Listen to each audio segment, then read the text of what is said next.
All right, we're talking Xfinity Series here. Going to be a short one because, look, it's the Xfinity Series. Secondly, this field, this weekend, gives me a lot of worries, okay? There's a lot of question marks. There's a chance, and I don't think it's slim, that we get some wrecks in this one, that this is a bit of a yellow fest, if you will. If you will. So, let's kind of go through. These are the finishes this year. You know, you have real rain over here, you have other stuff over there.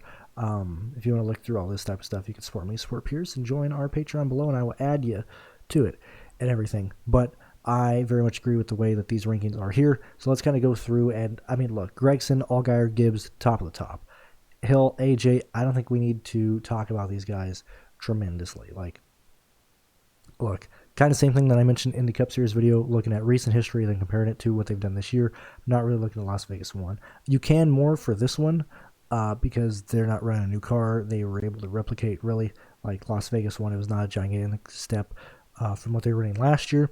So, yes, we can use Las Vegas one, but I still want to look at recent data. So that is Texas 2, Kansas, Darlington.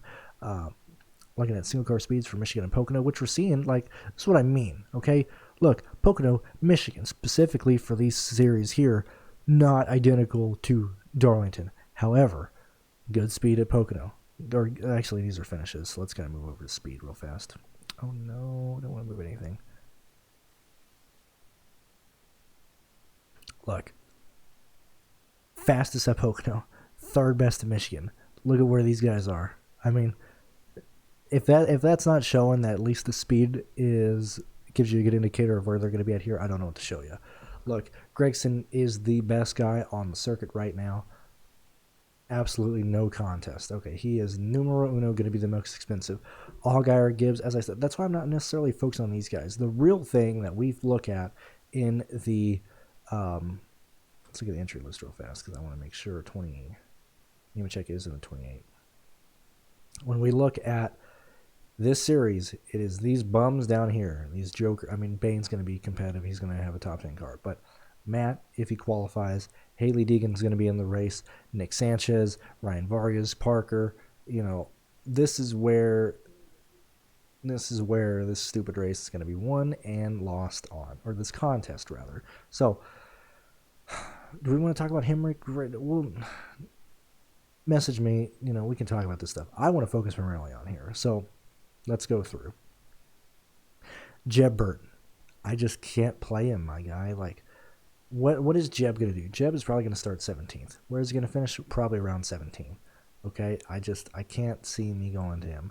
Weatherman, I'm going to qualify the snot out of this car if he actually runs this week. We'll see if it's Jesse or Kyle. What is he going to do? Probably start 17th. Probably start anywhere from 19th to 15th. Probably finish around 19th, 20th and stuff. Not going to be playable, in my opinion. Jeremy Clements has been qualifying poorly and been able to finish races, so that is good to see. Getting involved in that big wreck down the back straightaway into 3 at Texas, okay? 21st Kansas, 21st Darlington. With all the people getting stupid with it translated into, it did translate into about 3 positions more. So Xfinity, when I see these numbers here of where they are at in terms of speed, I can normally give them 1 or 2 more positions based on guys wrecking out on something. So what I would do here with Clements is probably give him like an 18th place projected finish, just by seeing that, like, look, so 1 more. Yeah, 20th, 19th, like, I think 18th is a good projection there. Parsons, want to see what he does in practice. Had a really fast car at Texas, actually fumbled the ball and finished 19th, finished worse than where he was running. Kansas, 26th, really fumbled the ball, finished 31st. 17th at Darlington, 17th at Darlington, both of them. When we see guys like this, like, then it really does become, what is he just on point per dollar play? If Parsons starts 19th, he can't pay that off. He needs place differential. That's why I kind of just X a lot of people out based on projections alone if I see them start middle of the field. And I don't think I'm going to end up being able to get to the price range that Parsons is in. Okay, let's continue to go down. Bailey Curry, start me up, man. Send me some Bailey Curry. I think he's going to qualify in the back. Don't think he's going to qualify that well. I'm fine with that. I like Bailey Curry. Really, really fast car in Texas. Ran into an issue at Kansas. Pretty decent, like top 20 car in Xfinity Series for Bailey Curry. That's good to see. It sucks that he hasn't been finishing that well. These are probably due to late race restarts and just how the races are playing out. 18th at Texas, 23rd and 24th at Kansas and Darlington, respectively. But it is good to see Raja Karuth. Let's see if the pressure is too much for him again. Probably be a popular PD play. We'll just have to see what he can show us in practice. Alfredo Snyder. These are going to be dictated primarily, in my opinion, based on where they qualify and where they are in terms of speed, because they can either be like right at value or just under value, in my opinion. Kyle Sieg probably going to start in the rear. Might be expensive, might be in the 8K range, but we are seeing him be able to at least show up and run pretty decent speeds, like 23rd best at Darlington too. 21st at Michigan. That's good to see. 22nd at Pocono. Okay. Nashville, 25th. We're seeing consistent, like, top 25 speeds. Let's see if he can gain any of these positions here late in these races here, or if he's just going to finish right around where he's running. Looks like he's finishing right around where he's running. Kyle probably going to start in the back and give us quite a bit of place differential to go off of. So if he can pay off the place differential, I'm fine with that. I'm just not going to go to Jeffrey Earnhardt. Josh Williams, just yet again, this could be a place differential play. I personally like Josh Williams here. I think we can project him for around a 23rd place finish.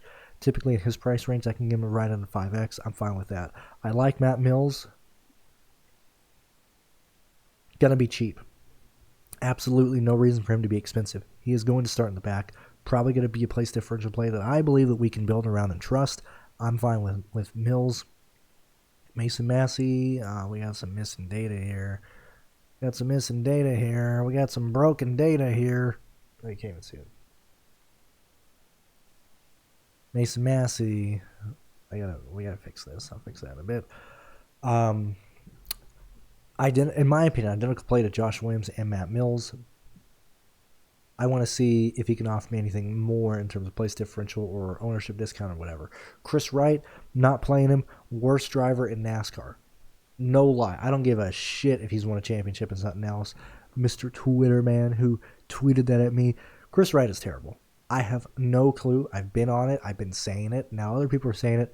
I have no idea why Brandon Brown is not in this vehicle, because Brandon Brown with no sponsorship has to be more EV and has to be EV like it's scaling, has to be a better financial decision than having Chris Wright destroy your shit each and every week. This man wrecks every single week. Look at the races this year. Serious. 1, 2, 3, 4. This is just Xfinity. This is not even truck. He is wrecked in 4 out of his 5 starts in this car that he's in to save them money. That is insane. Okay. MBM has been very up and down recently. JJ and Matt, I'm gonna have to see, man. They brought they brought 2 good cars to Dega and the Roval. Why is that important? And they didn't tear those cars up. At this point, because this is what I like to see. This is what I think of. If they put a lot of money in the Dega, they're running cheap cars in these races here because they don't want to destroy stuff, or if they do, they're expecting to destroy stuff at Dega. I'm interested to see what JJ can do in practice and what Matt can do in practice, because they might have some cars that they didn't destroy, or not destroy, but they might have an opportunity to run better equipment than what they initially thought they could at this race. That is a situation to wait and see what the sponsorship is, wait to see what the car does in practice, wait to see what the car looks like. David Starr, oh boy, 25th. Can't give him anything more than 25th. CJ, I think CJ is going to be a really, really good play. Worked out very well at Texas. I think he's going to go under the radar. I'm fine with CJ. Garrett Smithley, just going to have to see. I think we play Parker, unless he's like $7,300. I think Parker's going to be fine. Parker, I'll talk about that actually when I'm done.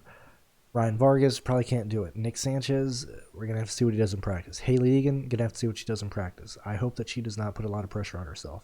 Matt, going to have to see practice. Trevor Bayne, like I said, going to be a top 10 driver. I did mention earlier that I think this is going to be a race to where we can see people run issues, people be involved in wrecks. Sorry, I had to sneeze there. People even be involved in wrecks, people finishing where they shouldn't, based on if they're slow, making it through wrecks. There's a lot of people in this race that I'm concerned about causing a wreck, okay? Haley is one of them. Nick is one of them. because yes, Nick is in the ARCA series, but this is way more horsepower than what he's used to. Parker hasn't made that many starts on intermediates. Yes, ran 12th at Nashville, 21st at Texas. Can be anything. We haven't seen him wreck yet, although he did take quite a wreck at Phoenix.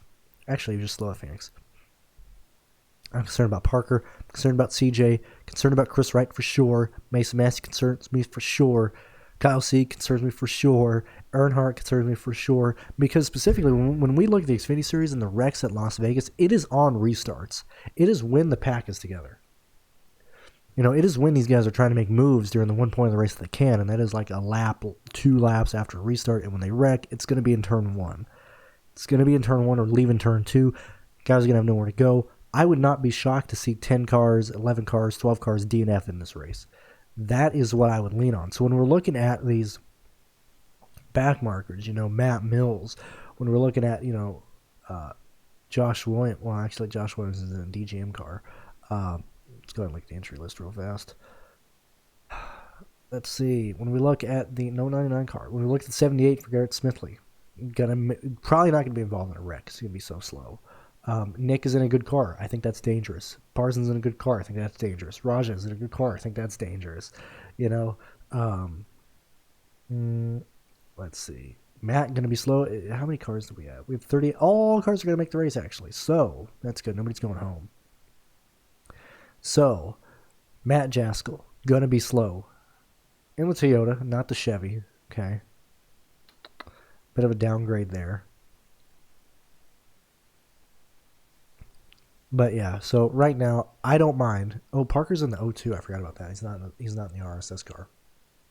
That scares me with Parker. The reason is I don't trust these cars a ton compared to the RSS cars. And those cars are probably going to be better than what he was running at RSS. Parker can very easily put himself in a bad situation on Saturday. But Bailey Curry, Matt Mills, Vargas, even David Starr, Matt, I think these guys are in play for like one-offs because I think there's a chance we get a big wreck today or on Saturday for the Xfinity Series. Let's go ahead and look at the let's average. Let's look at Las Vegas 22. Let's look at the optimal real fast and just see what went on here. See that guys are running into issues here. We got cautions. More cautions.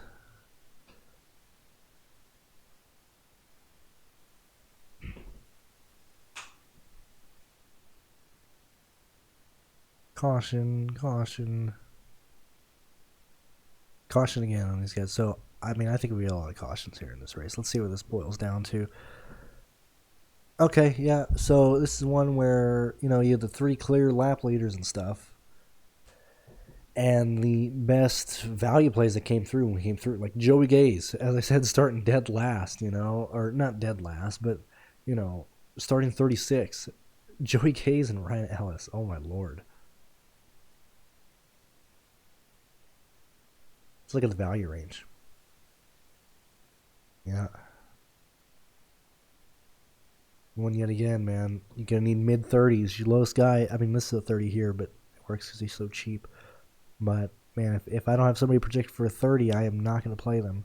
Let's check these guys out. Let's see how many people. Actually, in terms of 30, yeah, again, about 15, 16, 17 guys.